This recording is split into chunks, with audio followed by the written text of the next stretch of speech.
Bonjour à tous et à toutes et bienvenue sur le bon MJ. On se retrouve pour la troisième classe du Curse Scroll Zine Desert Sand One Again Beast to Fly The Shadow Dark. Donc on va tout de suite aller voir ça. Cette classe, je ne l'ai pas encore eu à ma table. Elle est assez stylée, un peu cheatée, je sais pas. En tout cas, elle a beaucoup de capacités ultra classe de Dark Sasuke, ça c'est sûr. C'est le Rasgodai. Donc le Rasgodai, j'aime beaucoup cette image, un peu avec un masque de Oni alors que c'est un truc sur le désert et tout. Donc c'est vraiment le mélange des genres, quoi.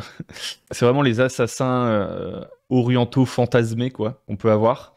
Donc ce sont des guerriers, des assassins noirs entraînés depuis leur enfance dans un monastère caché dans le désert. Ils obtiennent des pouvoirs de sorcellerie grâce à un Black Lotus, une fleur de lotus noire qu'ils ingurgitent et qui leur a été offerte par un démon. Donc ils ont une sorte de petit background explicite d'un petit paragraphe. Mais après, vous pouvez un peu remodeler à votre sauce, remplacer le Black Lotus parce que vous voulez dans votre campagne.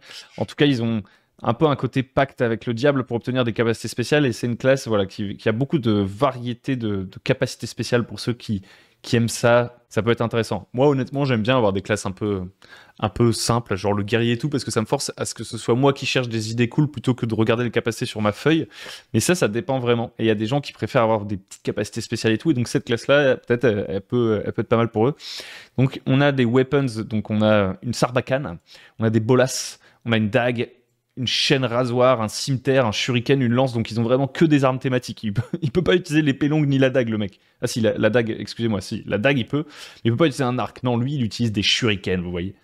Donc c'est assez stylé. En termes d'armure, il a vraiment que la laser armor, il a même pas le shield, donc il va avoir une classe d'armure qui va être très basse de base, donc ça c'est vraiment à prendre en compte. Il a les points de vie du prêtre, avec un des 6, donc ce qui est pas mal. Il connaît le diabolique comme langage de base. Après, voilà, encore une fois, en fonction de la saveur que vous voulez mettre, vous pouvez peut-être modifier ça. Et donc, qu'est-ce qu'il a? Il a assassin.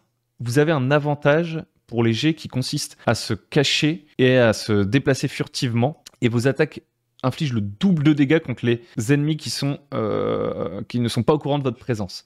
Donc je pense que c'est moins fort, je pense, que le voleur. Ça c'est bien parce que le voleur il a le backstab et ça aurait été vraiment dommage que cette classe vienne lui voler la vedette. Donc il a un avantage aux dégâts par surprise, mais lui le voleur, contrairement au Rasgodai, ça scale et à haut niveau le voleur va faire plus de dégâts en backstab que le Rasgodai, je pense. Surtout que là c'est subtil, mais vous voyez c'est écrit sur une cible qui n'est pas au courant de votre présence. Ça veut dire qu'après votre première attaque, votre cible elle sera au courant de votre présence et moi j'arbitrerai que c'est plus possible, quoi. C'est vraiment que pour le premier coup l'assassinat, parce que vous voyez, si je vais voir du côté du voleur, je pense que c'est pas formulé de la même manière. Alors après peut-être chacun son interprétation. Encore une fois, c'est un jeu où il y a de l'arbitrage, donc il faut vous mettre d'accord et ensuite vous y tenir autour de la table.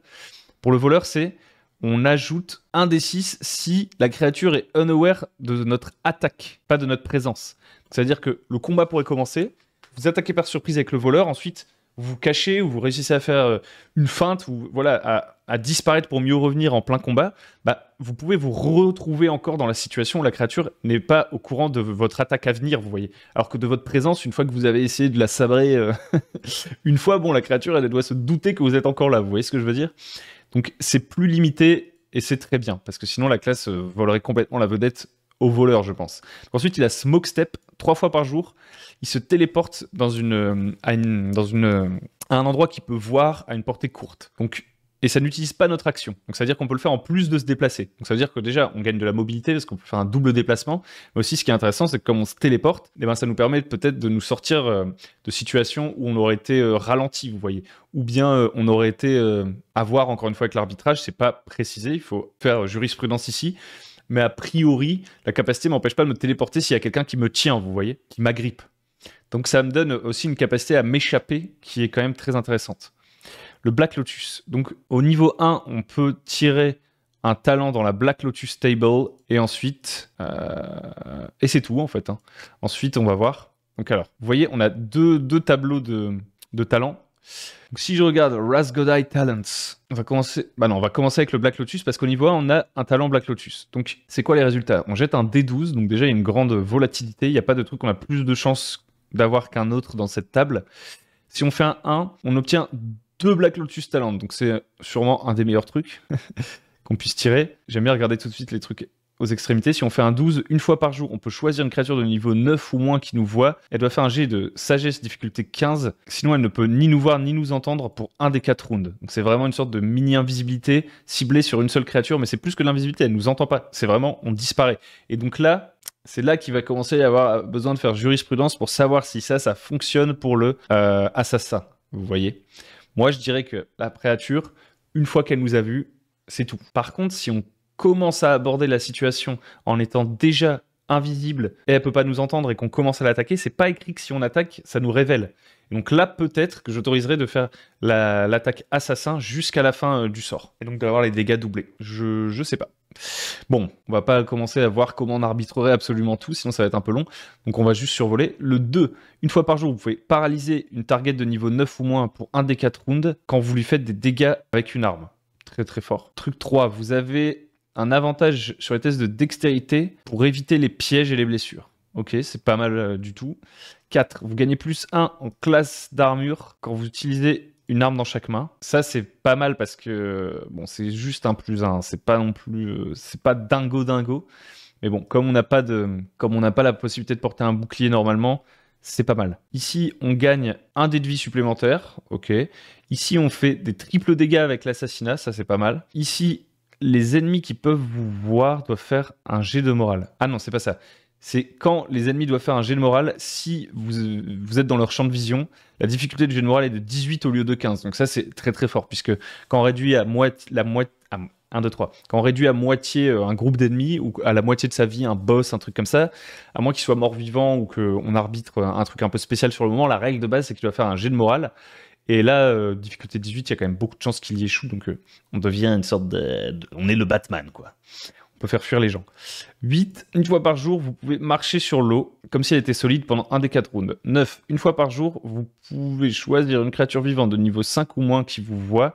Elle doit faire un jet de constitution difficulté 15 ou s'endormir. Ah, ça, c'est vraiment le truc de ninja, quoi. Une fois par jour, vous pouvez marcher sur les murs et vous faites plus 1 de dégâts avec les melee weapons. Donc, il y en a qui sont un peu moins fancy, rigolos, mais par contre, tout est globalement fort.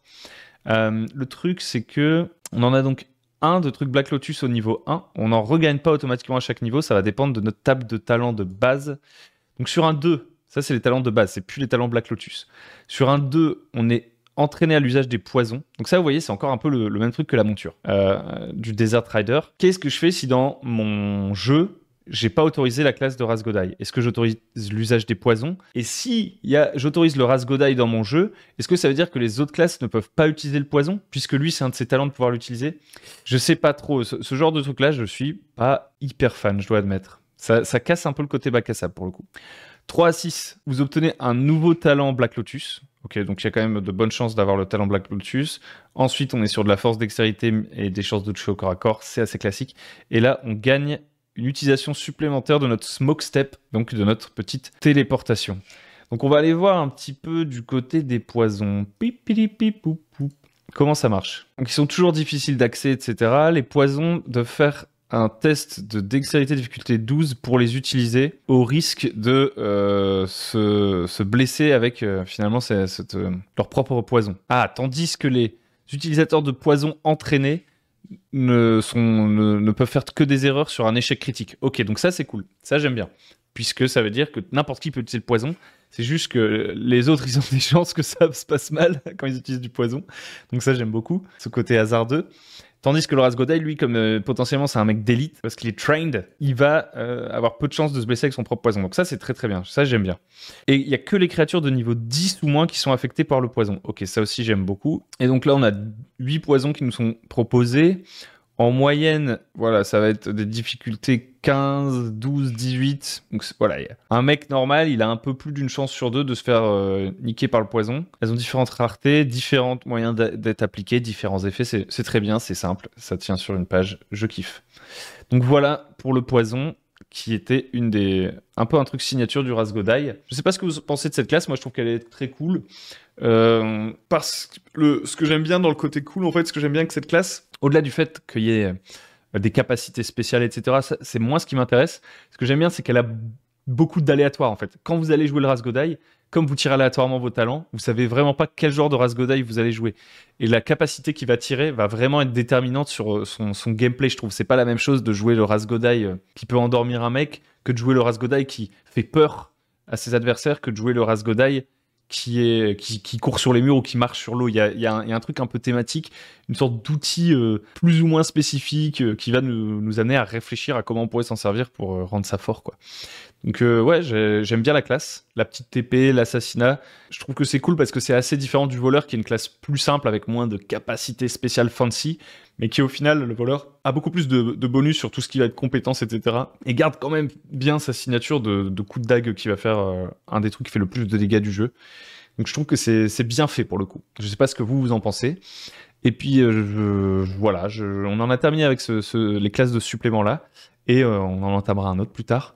Merci de m'avoir écouté, j'espère que ce petit format vous plaît toujours autant. Et puis je vous dis à très bientôt sur le bon MJ.